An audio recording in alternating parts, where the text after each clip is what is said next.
All right, good morning, everybody. This is the Fantasy Sports Boss Sunday morning, bright and early. It's just a little bit after 6 o'clock. First video of what's going to be many during the day. So if you are not already a subscriber, hit that subscribe button, hit the notification button. Videos all day long, injury update videos. The live stream tonight's at 7:30 to discuss all the games. And we start with the fact that Alvin Kamara is going to be out today.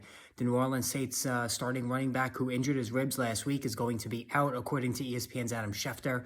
He is listed as questionable, but he hasn't practiced all week. And listen, the writing was on the wall with Kamara. He faced an uphill battle to actually, suit up, having not practiced at all this week. And you could always group him in with the DeAndre Swift, the Leonard Fournettes, the Aaron Jones, guys who miss, a couple of games every year. And he's considered aging for a running back. I believe he's 27, which is getting up there for a running back. And Kamara was a guy that I didn't hate, but I didn't love this year, just for the fact that Drew Brees is no longer around, with the dump-off throws, sort of like Najee Harris in Pittsburgh without Ben Roethlisberger.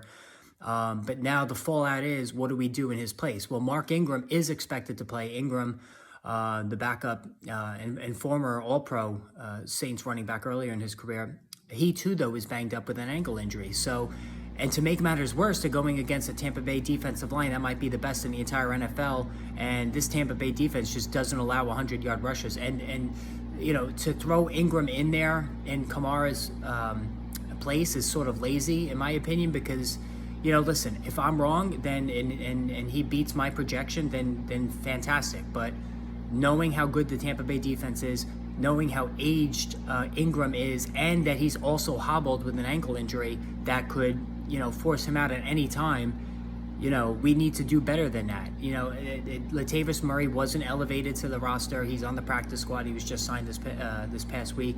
Dwayne Washington and Tony Jones, you're not going to touch either one of those guys. So what you got to do is run to that waiver wire and see if Rex Burkhead is available, because I think Rex Burkhead is available in more leagues than you think. He's got the pass receiving role in the Houston Texans, and he played 71% of the snaps last week. So Burkhead is not just a bit player. He is sort of like the de facto starting running back for the Houston Texans. And I've said this many times this entire week leading up to this game. Taysom Hill is going to be a thing today. As a matter of fact, it would not shock me in the least if Taysom Hill gets just as much work as Mark Ingram, and maybe more when you factor in the gadget plays of throwing the football, catching the ball. Jameis Winston's banged up. This could go. There's a lot of endpoints here when it comes to Taysom Hill.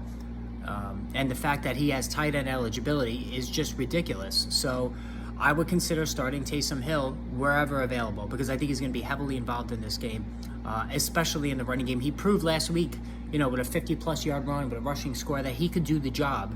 Now, Hill's been fragile himself in the past, but I think you got to look at Taysom Hill as a flex option for sure this week, just based on the fact that Ingram's going to be out. So, it's a brutal start already to the week. We have Michael Pittman going out yesterday. We have Alvin Kamara today. Those are two top shelf guys, and we haven't even played a snap yet here in week 2 other than the Thursday game. And then Gabe Davis, we got to keep an eye on his status, because he's suddenly questionable, added to the injury report yesterday, and they play Monday night, which makes things even more complicated. There's just not much you can do here with Alvin Kamara, unfortunately. Jeff Wilson's probably been scooped up. You could also look for Jeff Wilson if he's there. You're not going to see Michael Carter. He's not going to be on the waiver wire. So there's very slim pickings here, unfortunately. Kenneth Walker, if you want to see if Kenneth Walker is available, that's somebody who I think should get decent run. They're excited about Kenneth Walker, so you could try him as well, but this is a tough injury to overcome. So again, hit the subscribe, hit the notification button. Videos like this all day long. We will talk soon.